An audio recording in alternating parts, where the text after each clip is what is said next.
The latest Genshin update contains a lot of insane changes, one of which includes this entire roster of older characters getting buffed. And in this video, I am quickly going to cover everything you need to know about the upcoming Genshin's version 6.7, also known as Luna 8.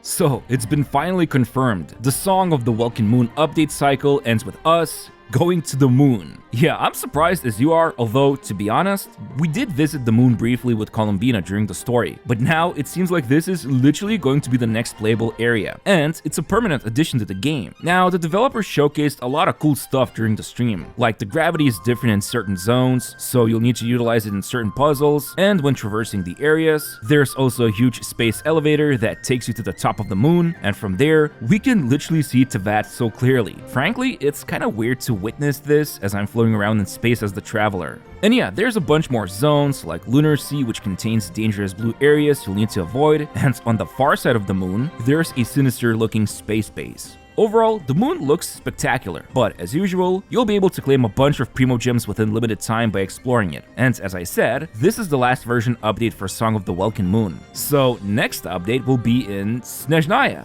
And luckily, Hoyo dropped a pretty good trailer for the Cryo Nation. A lot of stuff is happening here. I'm not gonna analyze it too much in this video, but there's a couple of new enemy types, the nation itself looks gorgeous, and we saw the Harbingers Pantaloni and Pulcinella, and even Tsaritsa even talked a little at the end. But no character model reveal yet. Oh, and yeah, they've showcased the new gunplay a little. We can see the travelers sliding around and sniping enemies from afar. So yeah, crazy times up ahead, and I can't wait to see what happens next. But for now, let's talk about the upcoming events.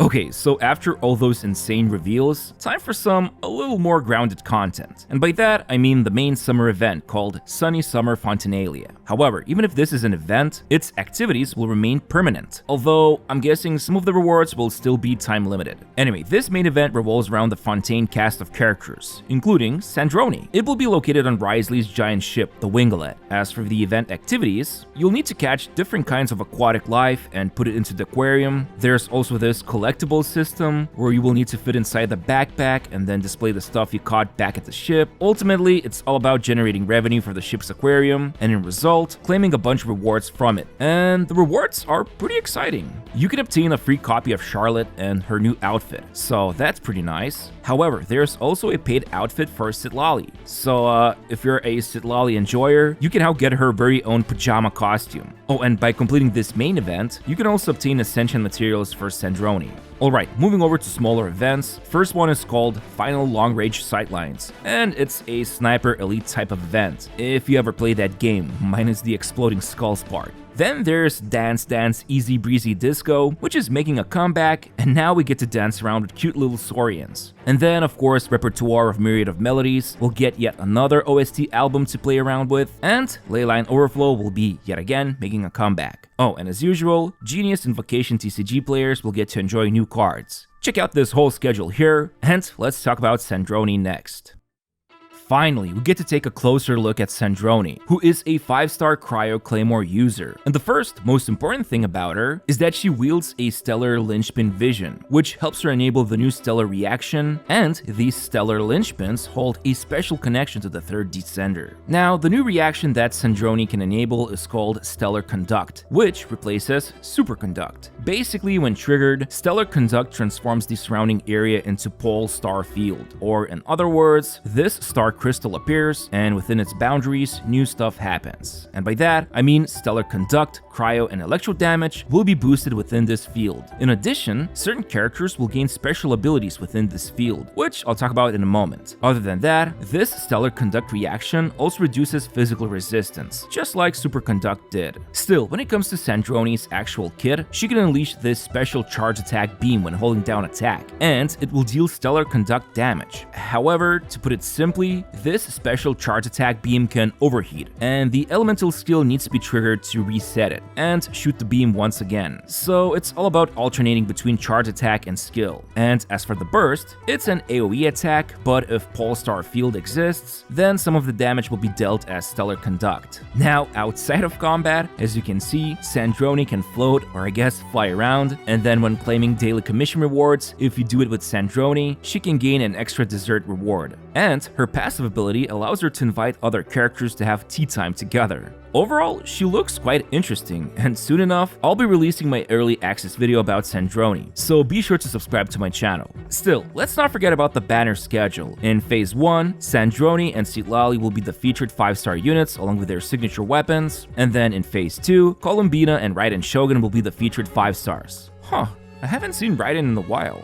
But that's not all. A special banner called Light Trace Wish will be available during sometime this update. And as you can see, Yae Miko, Cyno, Wriothesley, Chi-Chi, and Mizuki will be the featured units along with their signature weapons. Basically, this looks like a chronicled wish banner, and in fact, the fine print below states that this banner shares the wish guarantee count with chronicled wish banner. So that's pretty nice. Now, you might be wondering, why did these characters end up on this banner? Well, I've got news for you.